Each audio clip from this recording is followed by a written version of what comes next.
नमस्ते। आज मैं बात कर रहा हूँ ये जो मई के महीने में 88 घंटे 88 आवर्स 4 दिन भी पूरे नहीं की लड़ाई चली।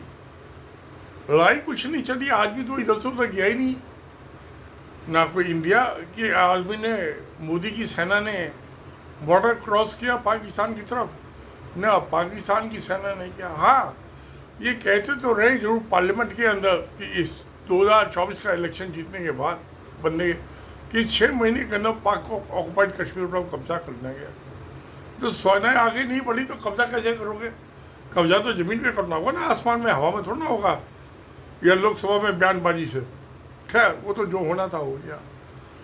अब मैं इसमें दो चीज़ों की बात कर रहा हूँ कि जब मोदी ने चीन की मदद कर रहा है, वहाँ से जो इम्पोर्ट है और इंडिया से चाइना को एक्सपोर्ट है, उसमें 4 टाइम्स 1 2 3 4 गुना इम्पोर्ट कर रहा है। तो चीन की इकोनॉमी को मजबूत कर रहा है मोदी। भाई को क्या नाराज़गी है हिंदुस्तान से? क्यों चीन की इकोनॉमी को मजबूत कर रहा है? ज़्यादा एक्सपोर्ट करे, वहाँ इम्पोर्ट कम करे, उल्टा कर रहा है, उल्टी गंगा बहा दी। अब दूसरी जो है चीन की बड़ी आर्थिक मदद, ये 48 घंटे की।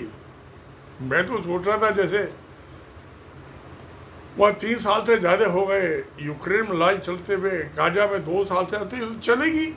हिंदुस्तान की मोदी की सेना तो बहुत बड़ी सेना, भारत की तो सेना बची नहीं। अब तो मोदी की सेना है, जो आरएसएस और बीजेपी वालों का कहना है मोदी की सेना।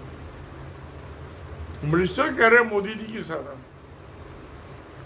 डिफेंस मिनिस्टर कह रहे हैं मोदी जी की सेना। हमारी आपकी तो है नहीं, हमारी तो औकात ही नहीं है। हालांकि बेशक मोदी से ज़्यादा पढ़े लिखे आदमी में इंजीनियर हूँ मैं, मेरे सामने की चपरासी की बर्रा औकात नहीं है मेरी।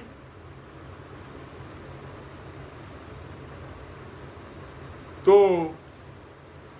अब इसमें 48 घंटे में कैसे चीन की मदद की? ऐसा होता है दुनिया में, आप जो चाहते हो वो सोचिए, लड़ाई टल जाएगी, टलती नहीं है। होनी है तो होगी, होनी को कोई नहीं टाल सकता, अनहोनी को कोई नहीं टाल सकता। चैम्बरलेन साहब थे प्राइम मिनिस्टर इंग्लैंड के, यूनाइटेड किंगडम, और जर्मनी से समझौता कर रहा है हिटलर के। उसने कहा भाई चेकोस्लोवाकिया में आप दखलंदाजी मत दो। उसने कहा ठीक है, अपना छाता छतरी लेकर चलते थे कहीं बारिश ना आ जाए। तो हॉल में भी जाते हैं, मीटिंग में छाता अपने साथ लेके जाते थे, कभी कोई बाहर से छाता चोरी ना कर ले प्राइम मिनिस्टर का। चोरी तो कहीं भी हो सकती है, दिल की चोरी भी कहीं भी हो सकती है, दिमाग की चोरी भी कहीं हो सकती है। तो कार्रवाई समझौता है, मगर सकरुल्लाह हुई। दूसरा महायुद्ध युद्ध हुआ, 4 साढ़े 4 करोड़ आदमी मारे गए, बड़ी बर्बादी हुई, 4 साल चली। तो मैं सोच रहा था कि अब ये मोदी के अगले इलेक्शन के 4 साल है, तब तक तो लड़ाई चली और चलनी चाहिए थी। मैं 48 घंटे में बंद हो गया, पूरे 4 दिन भी नहीं चली। 4 दिन में तो 96 घंटे हो गए ना, या 88 घंटे में खत्म हो गई। 8 घंटे पहले, 3.5 दिन लगा दीजिए आप। तो इन्होंने सोचा था जैसे बालाकोट में मैं चोरी छिपे जाके वहाँ 2-4 बम गिराए के, रात को पता नहीं क्या हुआ क्या नहीं हुआ, कहाँ गिराए, किसी को दिखाई तो दिया नहीं, मुझे तो नहीं दिखाई दिया। तो आ गए लौट के। वो जो टाइम था वो, उसमें पाकिस्तान के प्राइम मिनिस्टर थे इमरान खान नियाजी। वो बहुत बड़े क्रिकेट के प्लेयर, पॉलिटिक्स के नहीं क्रिकेट के, पाकिस्तान की टीम के कैप्टन, वर्ल्ड कप जीत लिया क्रिकेट में। वो पॉलिटिक्स में तो नहीं जीता उन्होंने वर्ल्ड कप। अब जो है नवाज शरीफ उनके छोटे भाई शहबाज शरीफ, निहायत शरीफ आदमी के नाम के आगे शरीफ लिखा हुआ है, कोई शक सुबह की बात ही नहीं है।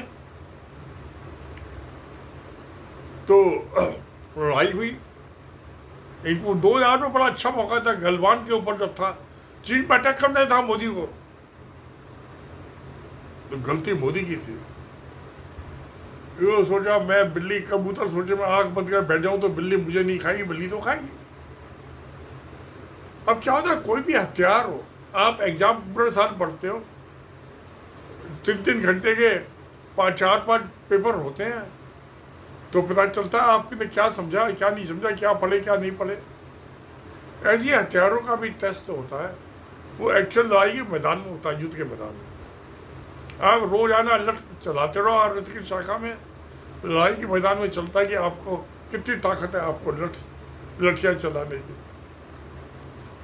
अब क्या है, एक दूसरी बात की, ना तो पाकिस्तान आर्म्स का प्रोड्यूसर है ना इंडिया के पास कहीं का वहाँ कहीं का बोला न भागमती का कुंभा जोड़ा और राफेल ले लिया, उस सुखोई ले लिए उसके जर्मन उसके रशिया के, मिसाइल ले ली वहाँ से इजराइल से, अपना तो कुछ है नहीं, सब किराए भाड़े का है। वही हाल पाकिस्तान का है, वो छोटा भाई है, उसके पास कम पैसा ना, उसके पास F-16 है, वो अमेरिकन है, उस पर पाबंदी है कि आप इंडिया के खिलाफ यूज़ नहीं कर रहे हैं। अरे इंडिया के खिलाफ यूज़ कर, किसके खिलाफ करूँ, अपने पर बम करा लूँ क्या? मगर जो चाइना है, जो हथियार देता है तो सस्ते देता है, उसने जो J-10C दिया वो 2003 का 22 साल पुराना मॉडल है। उसके बाद अभी पिछले 2024 में उसने, और ये 4.5 जनरेशन का है, 6 जनरेशन का J-15 डेवलप किया, जो पिछले साल 2024 में उसने उसकी एक्सपेरिमेंटल फ्लाइट की, सारी दुनिया चमक गई, क्या हो गया गजब, चीन ने 6 जनरेशन का फाइटर प्लेन डेवलप कर लिया, करने वालों ने किया। तो अब इस टाइम रशिया के पास ये सुखोई 56 है और जर्मनी का F-35 है, जो इसके USA के पास वो जो F-35 है, इसका लैंडिंग वो कहीं के वो क्या एंसिलरी इंडस्ट्री है रशिया में और फ्रांस और इसमें जर्मनी में एंसिलरी इंडस्ट्री नहीं है, कहीं से कुछ लिया कहीं से कुछ लिया, उसकी असेंबली कर दी, F-35 बन गया। तो उसका जो लैंडिंग गियर है वो टर्की में बनता है, टर्की नाटो कंट्री है, नाटो कंट्री के किसी भी एक कंट्री पे अटैक करोगे तो पूरी नाटो कंट्री पे, यूरोप पे, अमेरिका पे अटैक माना जाएगा। तो वो लैंडिंग गियर वो सप्लाई करता है, वो उससे मैच नहीं कर रहा, मोहब्बत नहीं हो रही उसकी बाकी जो सिस्टम्स हैं उससे। अब लैंडिंग गियर नहीं काम करेगा तो हवाई जहाज उड़ेगा तो वो वापिस नहीं जाएंगे, उनके व्हील्स हैं, जब लैंड करेगा नहीं खुलेगा तो ज़मीन पर क्रैश हो जाएगा। अब क्या हुआ कि जब ये कांड हुआ पहले दिन ही राफेल का अब मैं ये BBC लंदन, CNN US और उसकी RT में फ्रांस की न्यूज़ चैनल देखता रहता हूँ। उन्होंने राफेल के डसल्स कंपनी जो है बनाती है फ्रांस, उसके एक्सपर्ट्स को बुलाया, वो कहते हैं पायलट की गलती है, जो इसमें एंटी मिसाइल सिस्टम है रडार, इसने उसको एक्टिवेट नहीं किया टेक ऑफ जब किया था, तो गलती तो दूसरे की बीबी को बतानी है, अपनी कौन बीबी को गलती सुनने को तैयार है, लड़ाई हो जाएगी। अब पायलट को मोदी सामने नहीं ला कि उसको वो फाइटर पायलट ब्रीफ कर पब्लिक को बताया भी क्या हुआ था एक्चुअली, और जिंदा तो बता दे, नहीं मरा अगर जो तो उसका विंग कमांडर बता दे, तो कुछ पता नहीं चल रहा असलियत क्या हुई। मगर जो CNN के जो एक्सपर्ट है USA के, वो कह रहे हैं कि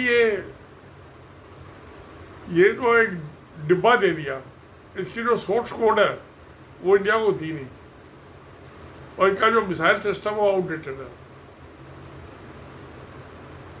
घटिया मिसाइल सिस्टम दिया फ्रांस ने।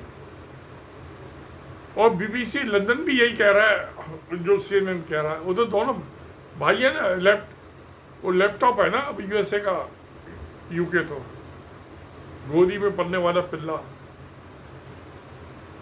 तो क्या है, तो अब क्या हुआ कि इससे इंडिया बिगेस्ट इम्पोर्टर है वेपन्स का सारे वर्ल्ड में, नंबर 2 पर सऊदी अरबिया। अब इससे जो ये हुआ, तो एक तो जो ताइवान है, इंडो चाइना, उनमें सब इसकी तूती बोल गई, नगाड़ा बोल गया चीन के प्लेयर का। और जो इम्पोर्टर है गल्फ कंट्रीज में, सऊदी अरबिया, वो अब चाइनीज माल परचेज करेंगे, तो उनका माल बिकेगा तो मुनाफा तो चाइना को होगा ना। तो मोदी ने लड़ा तो था पाकिस्तान से, हथियार उसके पास चाइनी है, जैसे इंडिया के पास ना। इंडिया अपने किसी के, दोनों पास किसी के नहीं, दोनों कंगले हैं। तो वो तूती बोल के, नगाड़ा बोल गया चाइनीज हथियारों का बोलबाला हो गया। अब सब उसके हथियार खरीदेंगे, जो माल बढ़िया होगा, कामयाब होगा, वही खरीदेगा ना कोई आदमी। जंग लगी भी बंदूक कौन लेगा? तो मोदी ने फट की मदद कर दी, उसका माल बिकेगा, उसका मुनाफा होगा। पता नहीं मोदी को ये देशभक्त, मुझे तो देशभक्त लगता नहीं है, ये तो गद्दार लगता है, देशद्रोही, जो बार बार चीन की मदद कर रहा है। संभाले के कमोडिटी व्यापार में भी और आर्मामेंट के व्यापार में भी चीन की मदद की है। अब जब चीन के ये J-56 आ गए, अच्छा वो 3 जो है अभी अगस्त में दे देगा पाकिस्तान को। उसने चाइना अलग, हम 30 फाइटर प्लेन J-15 मॉडल के 22 अगस्त दे देंगे 30। तो जब J-10C का नहीं मुकाबला कर सका मोदी, जो 2003 का मॉडल है पुराना, अब इसका क्या करेगा ये? हाँ, वो गल्फ कंट्री वाली चीज़ें परचेज कर लेंगे, तो फिर मुनाफा चीन का, उसकी इकोनॉमी और मजबूत होगी, उसका और ज़्यादा इन्फ्लुएंस फैलेगा, और मोदी का घटेगा। और जो है तो उसकी तो चांदनी हो गई 4 दिन में, और इनका मुंह पे काली कूद गई। फ्रांस की और जो ये यूरोपियन कंट्री, जर्मनी मिसाइल, उसमें जर्मन मिसाइल है ना राफेल में, तो उनके मुंह पे काली को, उनके मुंह पे अंधेरा छा गया, और चीन पे चांदनी आ गई। चांदनी दिन में चांदनी हो गई, रात में चांदनी हो गई, और वहां दिन में मुंह काला हो गया। वेस्टर्न आर्मामेंट इंडस्ट्री का बेड़ा गर्क करवा दिया मोदी ने अपने प्यारे दोस्तों का। क्या किया जाए? एक ये अपने आप को देशभक्त कहता है, काम से देशद्रोह करता है, गद्दारी। तो दोस्तों हम क्या कर सकते हैं, आप क्या कर सकते हो? हम तो अपने घर में बैठे में, गर्मी हो रही है दिल्ली में बहुत, AC की ठंडक में अपने रोटी खा के, खिचड़ी खा के, दही खिचड़ी खा के, मूंग की दाल की अपना 2-3 घंटे आराम कर लिया। अब 5 बजने वाले, अब जो ऑर्गेनिक टी पियेंगे, चने खाएंगे, मुरमुरे खाएंगे, और क्या करना। 80 साल की होगा, हमारे बस की तो कुछ बचा नहीं। हाँ, अकल अभी मेरी भी 18 साल वाली है। अब ये खबर, जो उसका फाइटर पायलट है, उसके स्क्वाड्रन लीडर है, उनको पेश तो करते जनता के सामने, वो बताए डीप ब्रीफिंग में कि एक्चुअल क्या हुआ। वो पायलट की गलती बता दी राफेल कंपनी के एक्सपर्ट ने। अभी गलती तुम किसी को बता दो, भगवान की, मैं रोज भगवान की गलती बताता हूँ। तो चलिए, अब जो सच्चाई है वो तो सच्चाई माननी पड़ेगी कि मोदी ने बेवकूफ़ी की, चीन से लड़ने की कोशिश की, ना लड़ाई हो गई, वो पाकिस्तान की तरफ से हो गई। 2000 में नहीं ले, 2025 में दिन में तारे दिखा दिए चाइना ने मोदी को। अब नहीं करेगा ऐसे बगलाकोट वाला, हो गया। वो खिलाड़ी ना, ये पॉलिटिशियन है, जैसे मोदी पॉलिटिशियन, ऐसे शरीफ साहब पॉलिटिशियन है। तो फिर चलिए, पॉलिटिशियन तो यही करते हैं, यही गेम होते हैं। तो फिर सत्य में जयते। नमस्कार, धन्यवाद।